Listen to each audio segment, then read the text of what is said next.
Deus está prestes a revelar algo sobre sua vida que vai te chocar. Existem pecados acontecendo agora mesmo no meio do povo de Deus que são piores que prostituição, e você provavelmente está cometendo pelo menos 3 deles sem perceber. Em Provérbios 6, a Bíblia lista 7 coisas que Deus abomina e adivinha. Prostituição não está na lista. Sabe o que está? Olhos altivos, língua mentirosa, semear discórdia entre irmãos, coração que maquina projetos iníquos. Esses são pecados que acontecem em WhatsApp de igreja, em conversas depois do culto, em pensamentos durante a pregação. Billy Graham alertava que a maior ameaça à igreja não vem de fora, mas de dentro. Não são os pecadores que destroem a igreja, são os cristãos que normalizam pecados disfarçados de espiritualidade. Você pode estar indo à igreja todo domingo, pagando dízimo, orando antes das refeições, mas cometendo pecados que estão bloqueando suas bênçãos, afastando o Espírito Santo e abrindo brechas para ataques espirituais devastadores. E o mais grave, você chama isso de normal. Antes de continuar, se você ainda não é inscrito neste canal, clica agora no botão de inscrição, porque Deus tem revelações poderosas para a sua vida através dessas mensagens. E ativa o sininho para não perder nenhum alerta espiritual que pode mudar completamente sua jornada com Deus. Deixa também seu like neste vídeo para que essa mensagem alcance mais pessoas que precisam ouvir essa advertência urgente. A primeira coisa que preciso te mostrar é sobre a murmuração disfarçada de preocupação. Você já percebeu como é fácil começar uma conversa dizendo "estou preocupado com fulano" ou "preciso desabafar sobre uma situação", quando na verdade o que você está fazendo é murmurar, reclamar e espalhar crítica. A Bíblia é cristalina sobre isso. Em Filipenses 2,14 está escrito: "Façam todas as coisas sem murmurações nem contendas." Todas as coisas. Não diz façam algumas coisas sem murmurar. Não diz murmure só quando tiver motivo. Diz todas as coisas. Mas a igreja moderna transformou a murmuração em um hábito aceito. Reclamamos do pastor, da liderança, dos irmãos, das circunstâncias, do governo, do trânsito, do tempo, de tudo. E chamamos isso de desabafo, de ser real, de ser autêntico. Billy Graham pregou em uma de suas cruzadas que a murmuração foi o pecado que impediu uma geração inteira de entrar na terra prometida. Em Números 14, o povo de Israel murmurou contra Deus e contra Moisés, e a consequência foi devastadora. Deus disse que nenhum daqueles murmuradores entraria na terra que ele havia prometido. 40 anos vagando no deserto por causa de murmuração. Pense nisso. Não foi idolatria que os impediu de entrar, foi murmuração. Não foi adultério, foi reclamação. Sabe por quê? Porque murmuração revela incredulidade. Quando você murmura, você está dizendo que Deus não está no controle, que Deus cometeu um erro, que você sabe melhor que Deus o que deveria estar acontecendo na sua vida. Toda vez que você reclama da sua situação financeira, você está murmurando contra o Deus que disse que supriria todas as suas necessidades, segundo suas riquezas em glória. Toda vez que você reclama do seu cônjuge, você está murmurando contra o Deus que ordenou que você o amasse como Cristo amou a igreja. Toda vez que você reclama da sua igreja, você está murmurando contra o próprio corpo de Cristo que ele está edificando. E aí, você se pergunta por que suas orações não são respondidas. Por que você não sente a presença de Deus? Por que parece que existe uma barreira entre você e o céu? A murmuração é uma porta espiritual gigantesca. E agora vem algo ainda mais grave. O segundo pecado oculto que está destruindo a igreja é a idolatria do entretenimento. Você passa 3 horas assistindo série, 2 horas rolando feed de Instagram, 1 hora vendo vídeos no TikTok, mas não consegue passar 30 minutos lendo a palavra de Deus. Você conhece todos os personagens da sua série favorita, sabe todas as fofocas dos famosos, está atualizado sobre todos os memes da internet, mas não sabe onde fica o livro de Abacuque na Bíblia. Isso é idolatria. Em Êxodo 23, Deus ordena: "Não terás outros deuses diante de mim." Ídolo não é apenas uma estátua de madeira ou pedra. Ídolo é qualquer coisa que toma o lugar de Deus na sua vida. Qualquer coisa que recebe mais do seu tempo, mais da sua atenção, mais da sua devoção do que o próprio Deus. Jesus disse em Mateus 6:21 que onde estiver o teu tesouro, aí estará também o teu coração. Onde está seu tesouro? O que você valoriza mais? Com o que você gasta seu tempo livre? Quando você está cansado, estressado, ansioso, para onde você corre? Para o Netflix ou para a presença de Deus? Para as redes sociais ou para a oração? Essa é a grande revelação da idolatria moderna. Ela não se apresenta como ídolo, ela se disfarça de descanso, entretenimento, lazer. Mas a verdade é que você está alimentando mais sua carne do que seu espírito. Você está mais conectado com o mundo do que com o céu. Billy Graham alertou em uma de suas últimas mensagens que a televisão e a internet seriam os maiores campos missionários do inimigo no século XXI. Ele disse que Satanás usaria entretenimento para anestesiar a igreja, para torná-la confortável demais com o mundo, para roubar seu tempo de comunhão com Deus. E é exatamente isso que está acontecendo. A igreja está viciada em entretenimento. Cultos precisam ser curtos e divertidos, senão as pessoas reclamam. Pregação precisa ser leve e motivacional, senão ninguém volta. Tudo precisa ser rápido, fácil, agradável. Mas Jesus disse em Mateus 16:24, "Se alguém quer vir após mim, a si mesmo se negue, tome a sua cruz e siga-me." Negar a si mesmo não é assistir mais um episódio quando você deveria estar orando. Tomar a cruz não é escolher conforto quando Deus está te chamando para a disciplina espiritual. Se isso está tocando seu coração agora, escreve amém nos comentários. Deus está falando com você através dessa mensagem. Ele quer libertar você dessas cadeias invisíveis que têm te mantido preso longe da sua presença. O terceiro pecado que preciso expor é o pecado da língua cristã.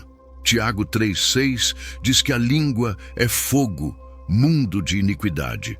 A língua está situada entre os membros do nosso corpo e contamina o corpo inteiro, e não só põe em chamas toda a carreira da existência humana, como também é posta ela mesma em chamas pelo inferno. Leia isso de novo. A língua é posta em chamas pelo inferno, não por Deus, pelo inferno. Quando você usa sua língua para fofocar, criticar, julgar, difamar, espalhar boato, você não está sendo usado por Deus. Você está sendo usado pelo diabo. Mas a igreja transformou pecados da língua em hábitos sociais. Chamamos fofoca de pedido de oração. Você já viu isso? Alguém começa assim: gente, vamos orar pela irmã fulana porque ela está passando por uma situação. E aí conta toda a vida da pessoa, todos os detalhes íntimos, todos os problemas. Mas no final diz: vamos orar por ela. Isso não é intercessão. Isso é fofoca batizada. É pecado com máscara de espiritualidade. Provérbios 11:13 diz que o mexeriqueiro revela o segredo, mas o fiel de espírito o encobre. Você é mexeriqueiro ou fiel? Você espalha ou você encobre? Você expõe ou você protege? E tem mais. Chamamos julgamento de discernimento espiritual. Quantas vezes você já criticou alguém e justificou dizendo: eu tenho discernimento, eu percebi que aquela pessoa não é de Deus? Jesus foi direto em Mateus 7:1, não julgueis para que não sejais julgados, mas a igreja julga o tempo todo. Julga a roupa do irmão, julga o louvor que ele escuta, julga a igreja que ele frequenta, julga a versão da Bíblia que ele lê, julga tudo e chama isso de zelo pela sã doutrina. Zelo pela sã doutrina é confrontar erro bíblico com amor e verdade. Julgamento é criticar pessoas baseado em suas preferências pessoais. Billy Graham contou a história de uma mulher que se aproximou dele após uma cruzada e disse que tinha o dom de discernimento. Ela começou a apontar defeitos em várias pessoas da igreja, dizendo que Deus havia revelado a ela os pecados delas. Billy Graham olhou para ela e disse com todo respeito: "Isso não é discernimento, é julgamento. Discernimento vem do Espírito Santo e produz compaixão, intercessão e amor. Julgamento vem da carne e produz crítica, divisão e orgulho. Se o que você chama de discernimento te faz olhar para as pessoas com superioridade ao invés de compaixão, não é de Deus." Provérbios 6, 16, 19. Lista 7 coisas que Deus abomina. Vou ler para você. Olhos altivos, língua mentirosa, mãos que derramam sangue inocente, coração que maquina projetos iníquos, pés que se apressam a correr para o mal, testemunha falsa que profere mentiras e o que semeia contendas entre irmãos.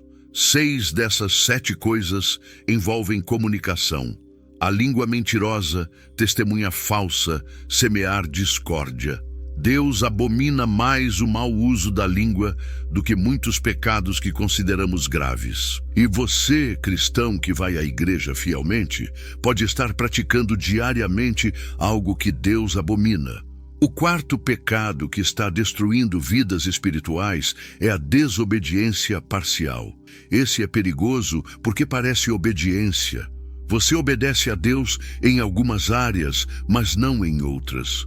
Você paga o dízimo, mas não perdoa aquela pessoa.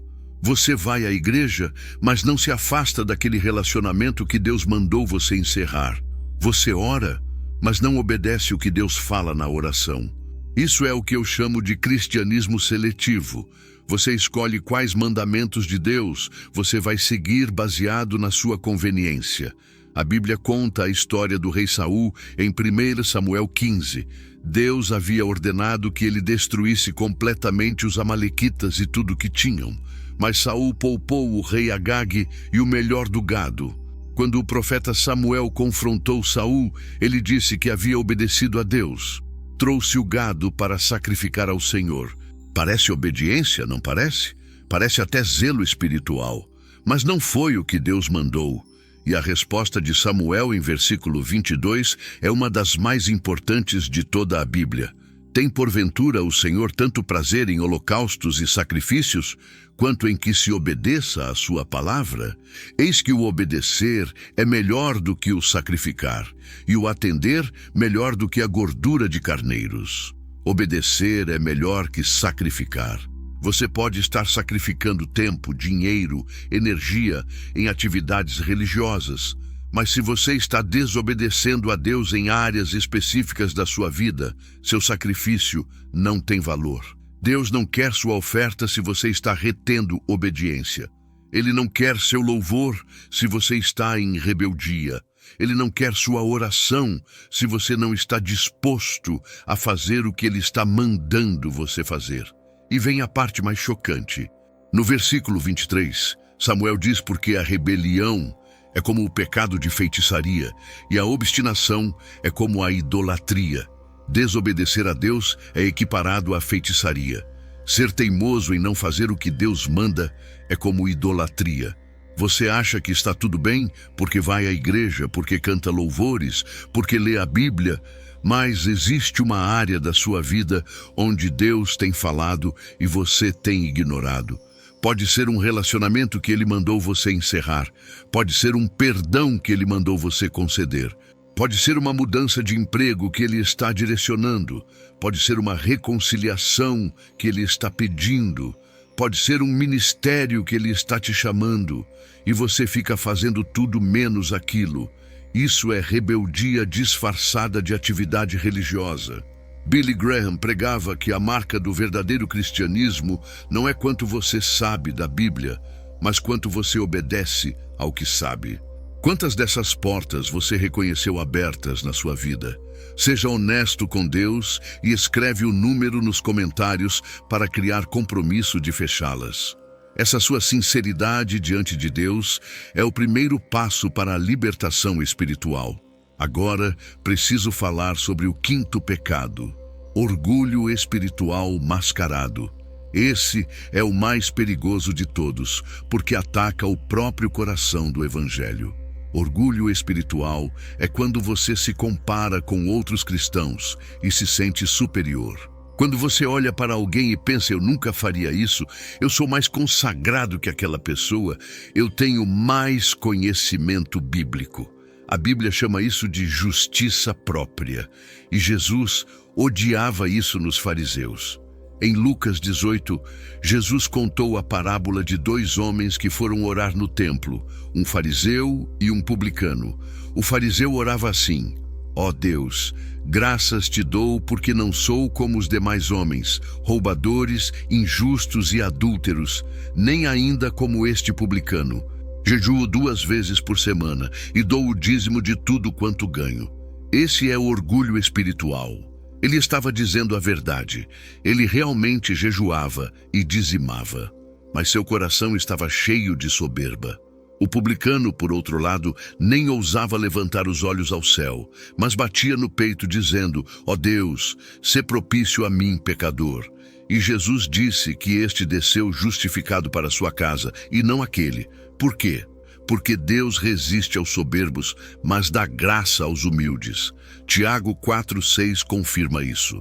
Você pode estar fazendo tudo certo externamente, mas se seu coração está cheio de orgulho, você está em pecado grave diante de Deus. Provérbios 6, 16, 17 diz que a primeira coisa que Deus abomina é olhos altivos.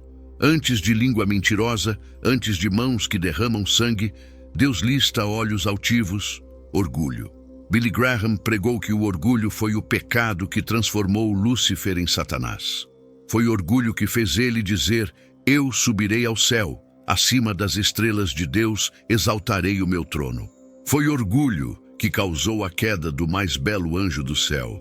E é orgulho que está causando a queda de muitos cristãos hoje. Você se acha melhor que aquele irmão que caiu em pecado? Cuidado. Paulo advertiu em 1 Coríntios 10, 12. Aquele que pensa estar em pé, veja que não caia. Você se acha mais espiritual que outras pessoas? Cuidado. Gálatas 6, 3. Diz que se alguém julga ser alguma coisa, não sendo nada, a si mesmo se engana. O orgulho espiritual é perigoso porque ele te cega. Você não consegue ver seus próprios pecados porque está ocupado demais julgando os pecados dos outros. Você não consegue receber correção porque acha que está sempre certo. Você não consegue crescer espiritualmente porque acha que já chegou. E enquanto isso, seu relacionamento com Deus está morrendo porque Deus resiste aos soberbos. A palavra resiste significa opor-se, lutar contra. Quando você anda em orgulho, você não tem Deus a seu favor. Você tem Deus se opondo a você. Pense nisso. O próprio Deus está resistindo você porque você se acha alguma coisa. O 6º pecado que preciso expor é a negligência à voz do Espírito Santo. Efésios 4:30 ordena: não entristeçais o Espírito Santo de Deus. Como você entristece o Espírito? Ignorando sua voz. O Espírito Santo te convence a perdoar alguém, mas você guarda rancor. Ele te instrui a pedir perdão, mas você deixa o orgulho falar mais alto. Ele te alerta sobre um pecado, mas você justifica e continua. Ele te impede de assistir aquele conteúdo, mas você assiste mesmo assim. Ele te chama para orar, mas você fica no celular. Cada vez que você ignora a voz do Espírito, você está pecando.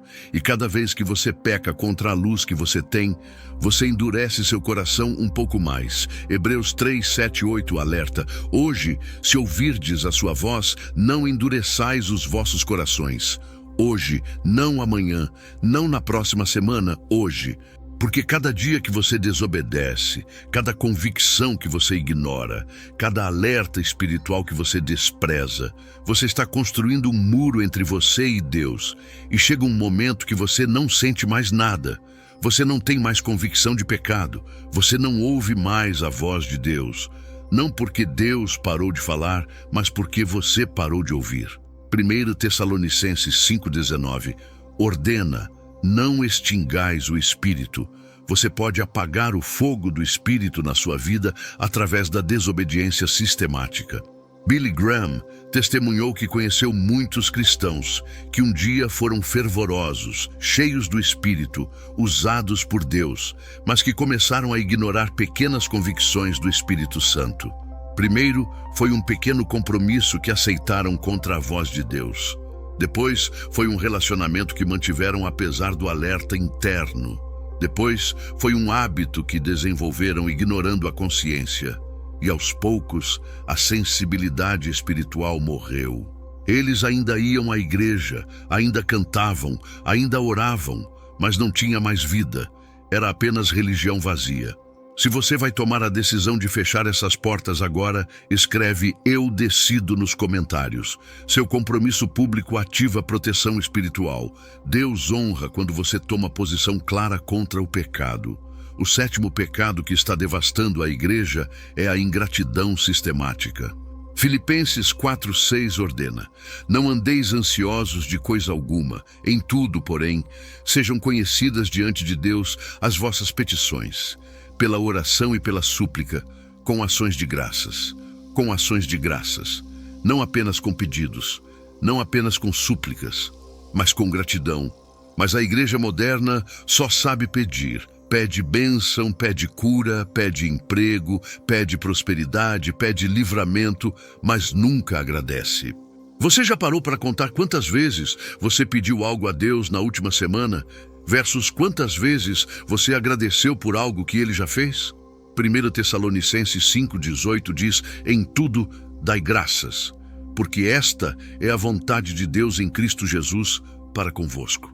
Em tudo, não em algumas coisas. Não apenas quando está bom, em tudo. Mas você reclama da sua casa querendo uma maior, esquecendo que tem gente morando na rua.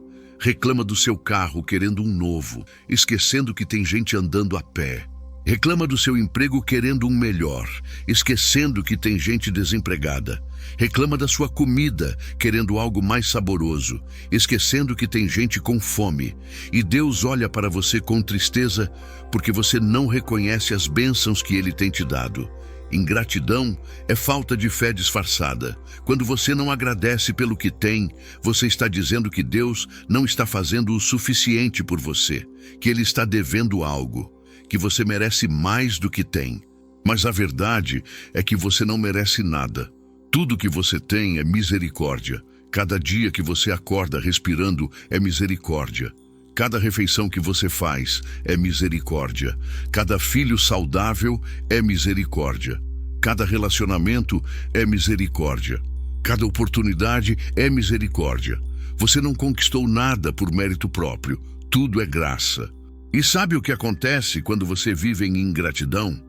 Romanos 1:21 explica: "Porquanto, tendo conhecimento de Deus, não o glorificaram como Deus, nem lhe deram graças. Antes, nas suas especulações, se desvaneceram, e o seu coração insensato se obscureceu." Quando você não dá graças, seu coração se obscurece. Você perde a capacidade de ver Deus agindo. Você perde a percepção espiritual. Você vive na escuridão mesmo tendo luz disponível. Billy Graham testemunhava que a oração mais poderosa que você pode fazer não é pedindo mais, mas agradecendo pelo que já tem. Porque gratidão abre portas no céu. Ingratidão fecha. O 8º pecado que preciso expor é o amor ao dinheiro disfarçado de sabedoria financeira. 1 Timóteo 6:10 é claro: "O amor do dinheiro é raiz de todos os males." E alguns, nessa cobiça, se desviaram da fé, e a si mesmos se atormentaram com muitas dores. Não diz que o dinheiro é a raiz de todos os males. Diz que o amor ao dinheiro é. Você pode ter muito dinheiro e não amá-lo. Abraão era riquíssimo e era amigo de Deus. Jó era extremamente próspero e era homem íntegro. O problema não é ter dinheiro. O problema é quando o dinheiro tem você. Quando suas decisões são baseadas em finanças ao invés de em obediência a Deus. Quantas vezes você já deixou de fazer algo que Deus te chamou para fazer porque não dava dinheiro? Quantas vezes você escolheu o caminho mais lucrativo ao invés do caminho que Deus estava mostrando? Quantas vezes você desobedeceu a Deus financeiramente porque achava que sabia melhor que Ele como cuidar do seu dinheiro? Isso é amor ao dinheiro. Mateus 6:24. Alerta: ninguém pode servir a dois senhores, porque ou há de aborrecer-se de um e amar ao outro, ou se devotará a um e desprezará ao outro. Não podeis servir a Deus e às riquezas. Não podeis. Jesus não disse é difícil, ele disse é impossível. Olha o teste que Jesus fez com o jovem rico em Marcos 10. Jesus disse: vai, vende tudo quanto tens, dá-o aos pobres, e terás um tesouro no céu, e vem e segue-me. E o jovem foi embora triste, porque possuía muitas propriedades. Ele amava mais o dinheiro do que amava Jesus. E Jesus deixou ele ir, não correu atrás, não negociou, porque ele sabia que aquele homem havia escolhido servir ao Deus errado. Agora me responde uma pergunta honesta. Se Jesus te pedisse hoje para abrir mão de tudo para segui-lo, você faria? Ou você iria embora triste como aquele jovem? Billy Graham contou que nos Estados Unidos ele viu mais cristãos se desviarem por amor ao dinheiro do que por qualquer outro pecado. Pessoas que eram fervorosas, consagradas, usadas por Deus, mas que começaram a prosperar financeiramente e aos poucos o dinheiro tomou o lugar de Deus. Elas continuaram indo à igreja, continuaram pagando dízimo, mas o coração delas estava nas contas bancárias, nos investimentos, nas propriedades. E Jesus disse em Mateus 6:21, onde estiver o teu tesouro, aí estará também o teu coração. Onde está seu tesouro hoje? O nono pecado é a conformidade com o mundo. Romanos 12:2 ordena: não vos conformeis com este século, mas transformai-vos pela renovação da vossa mente. Não vos conformeis. É uma ordem, não uma sugestão. Mas a igreja está cada vez mais parecida com o mundo. Os mesmos valores, os mesmos desejos, as mesmas prioridades, os mesmos entretenimentos, a mesma linguagem, o mesmo estilo de vida. A única diferença é que a igreja vai ao culto no domingo, mas de segunda a sábado vive exatamente como os não cristãos vivem. Tiago 4:4 faz uma pergunta pesada. Infiéis, não compreendeis que a amizade do mundo é inimiga de Deus? Aquele, pois, que quiser ser amigo do mundo, constitui-se inimigo de Deus. Amizade com o mundo. Não diz viver no mundo. Nós temos que viver no mundo. Jesus disse que somos sal e luz.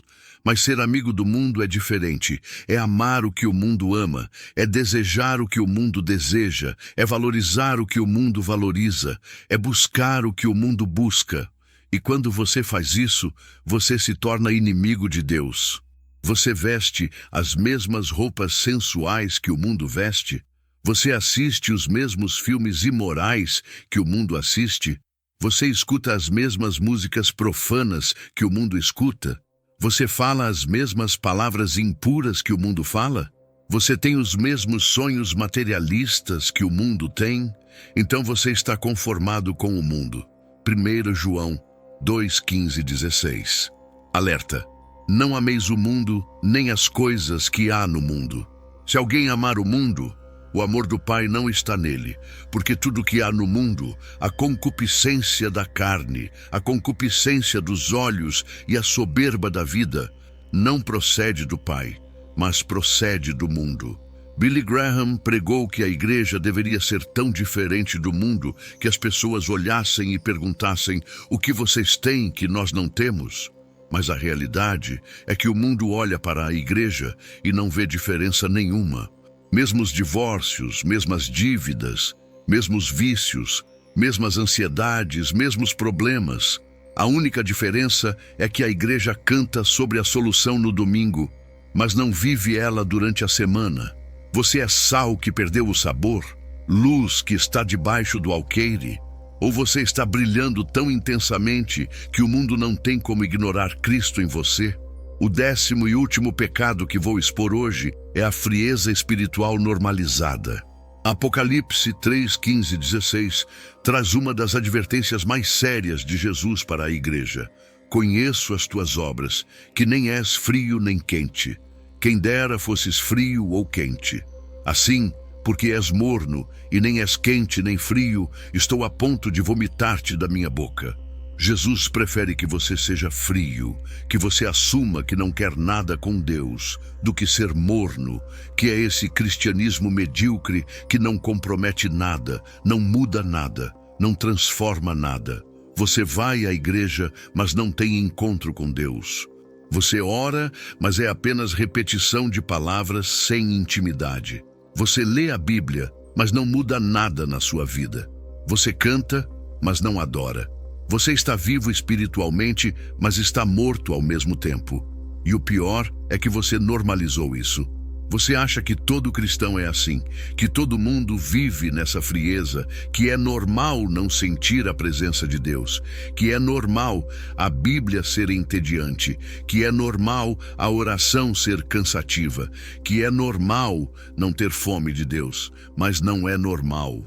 É doença espiritual. É morte progressiva. Salmo 42, 1, 2 diz: como o cervo anseia pelas correntes das águas, assim a minha alma anseia por ti, ó Deus. A minha alma tem sede de Deus, do Deus vivo.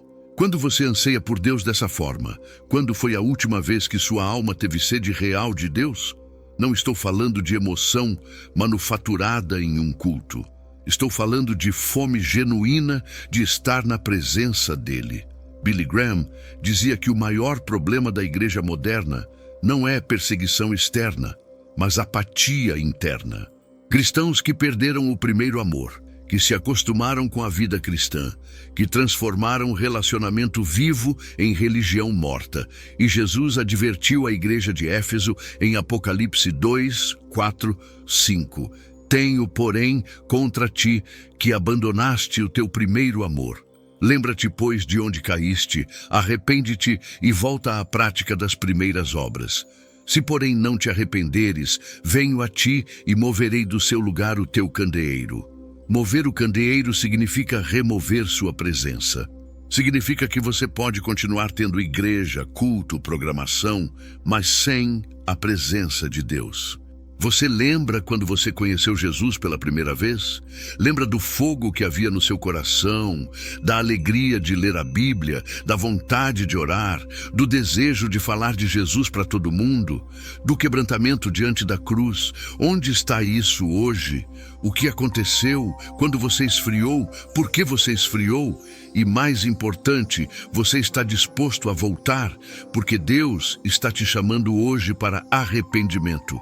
Não arrependimento teórico, arrependimento prático, mudança real. Compartilha urgentemente com alguém que Deus colocou no teu coração agora.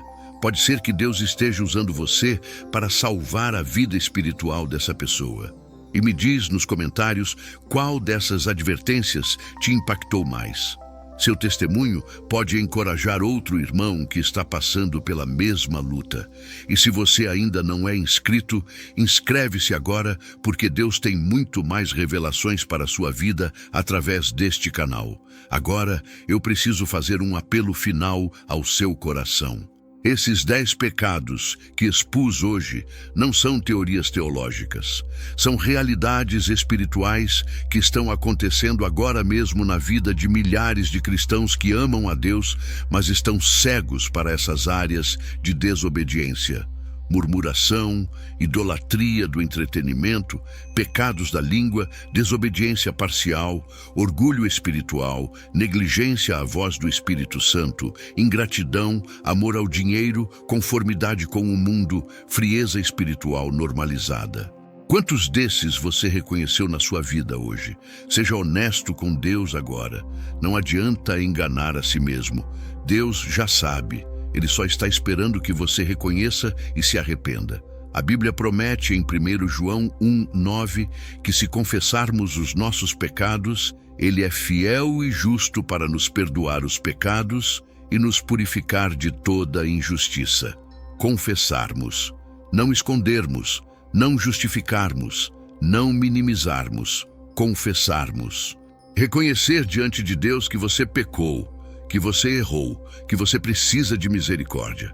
E quando você faz isso com sinceridade, Deus não apenas perdoa, Ele purifica, Ele restaura, Ele renova, Ele transforma. Billy Graham pregou por mais de 60 anos, chamando pessoas ao arrependimento.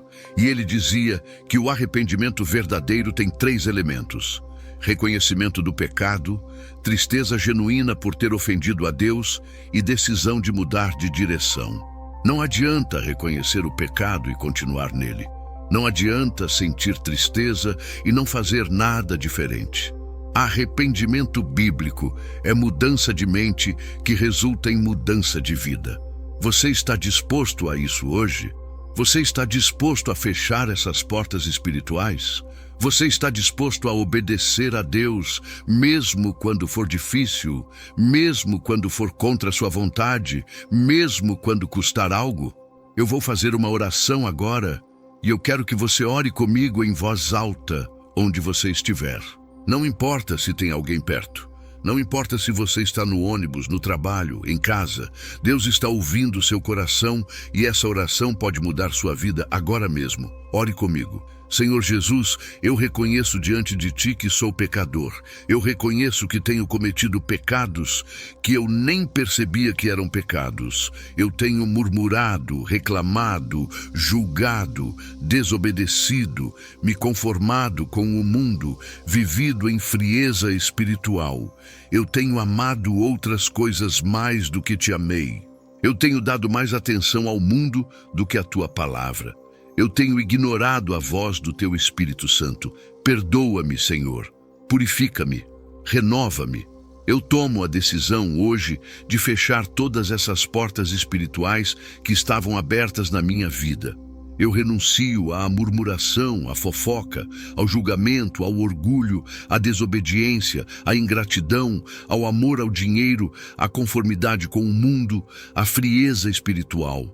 Eu escolho Te obedecer completamente. Eu escolho Te amar acima de todas as coisas. Eu escolho viver em santidade. Eu escolho buscar Tua presença todos os dias. Enche-me com Teu Espírito Santo. Acende de novo o fogo no meu coração. Restaura meu primeiro amor. Usa-me para a Tua glória. Em nome de Jesus eu oro. Amém. Se você orou essa oração com sinceridade, Deus te ouviu. Ele te perdoou, Ele te purificou. Agora vem a parte mais importante: viver essa decisão todos os dias. Não é suficiente fazer uma oração bonita hoje e amanhã voltar para a mesma vida de antes. Arrependimento verdadeiro gera mudança permanente. Então, a partir de hoje, você vai precisar tomar decisões práticas. Quando vier vontade de murmurar, você vai ter que escolher gratidão. Quando vier tentação de fofocar, você vai ter que calar a boca. Quando vier orgulho, você vai ter que escolher humildade. Quando Deus mandar você fazer algo, você vai ter que obedecer, mesmo quando não entender. E eu quero te lembrar de algo crucial que Billy Graham sempre enfatizava. Você não vai conseguir viver essa vida cristã na sua própria força. Você precisa do poder do Espírito Santo todos os dias. Você precisa estar na palavra de Deus todos os dias. Você precisa estar em oração todos os dias. Você precisa estar em comunhão com outros cristãos genuínos. Não dá para viver em santidade no modo automático. É uma batalha diária, mas é uma batalha que você não luta sozinho. Deus está com você. O Espírito Santo está em você. E maior é o que está em você do que aquele que está no mundo. Apocalipse 12:11 diz que os cristãos venceram o diabo pelo sangue do Cordeiro e pela palavra do testemunho que deram. O sangue de Jesus já foi derramado. A vitória já foi conquistada no Calvário. Agora, você precisa aplicar essa vitória na sua vida através da obediência diária. E você precisa testemunhar. Compartilha esse vídeo com alguém que precisa ouvir essa mensagem. Pode ser um amigo que está esfriado espiritualmente. Pode ser um familiar que está em desobediência. Pode ser alguém que está sofrendo ataques espirituais e não sabe por quê. Deus pode usar você hoje para salvar a vida espiritual de alguém. E deixa aqui nos comentários seu testemunho de decisão. Escreve: eu decido obedecer a Deus. Escreve: eu fecho essas portas hoje. Escreve: Jesus é Senhor da minha vida. Seu testemunho público não é apenas encorajamento para outros, é também um compromisso espiritual que você está assumindo. Quando você declara publicamente que vai mudar, você ativa uma responsabilidade espiritual que te ajuda a perseverar. Então não tenha vergonha, não tenha medo, declare sua decisão, assuma seu compromisso com Deus diante de todos. E lembra, essa jornada de santidade não termina aqui. Tem muito mais que Deus quer te revelar, te ensinar, te transformar. Por isso, inscreve-se neste canal, ativa o sininho, porque Deus tem preparado mensagens poderosas que vão te edificar, te fortalecer e te manter firme no caminho da obediência. A batalha é diária, mas a vitória já está garantida para aqueles que permanecem em Cristo. Não desiste. Não volta atrás, não aceita mediocridade espiritual. Você foi chamado para ser santo porque Deus é santo. Você foi chamado para ser diferente porque você serve a um Deus diferente.